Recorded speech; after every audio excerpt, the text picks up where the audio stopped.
আপনাদের মানে প্রথম আমরা যেটা করি, ওই যে আমি যেটা বললাম, ফ্রোজেন শোল্ডারের চিকিৎসায় ফিজিওথেরাপিতে আমরা রেঞ্জ অফ মোশন বাড়ানোর ক্ষেত্রে প্রথম ফোকাসটা করি। কারণ রেঞ্জ বাড়ানো যদি না যায়, জয়েন্টের মোবিলিটি যদি বাড়ানো না যায়, পেশেন্টের শুধু পেইন কমিয়ে কোনো লাভ হবে না। তো আমাদের কিছু মেকানিজম আছে এখানে।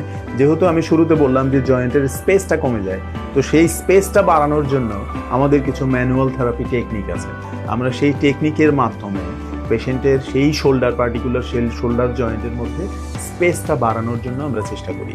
2 নম্বর বিষয় হচ্ছে ওই যে আমি শুরুতে বললাম যে আশেপাশে যে মাসেলগুলো, শোল্ডার জয়েন্টের আশেপাশে অনেকগুলো ছোট বড় মাসেল থাকে, সেই মাসেলগুলো টাইট হয়ে যায়, সেই মাসেলগুলোতে কিছু প্রবলেম দেখা দেয়, ব্যথাও হয় প্রচুর। সেই মাসেলগুলোকে আমরা প্রত্যেকটা ইন্ডিভিজুয়াল মাসেল ধরে ধরে আমরা কিছু ম্যানুয়াল থেরাপি টেকনিক অ্যাপ্লাই করি। মোবিলাইজেশন, মাসেলের জন্য মাসেল এনার্জি টেকনিক খুবই এভিডেন্স ভালো, মাসেল এনার্জি টেকনিক খুব ভালো কাজ করে। মালিগান টেকনিকের কিছু কনসেপ্ট আছে, আমি এগুলো সব ফিজিওথেরাপি টেকনিকের নাম বলছি, এগুলো অনেকে হয়তো জানেন না।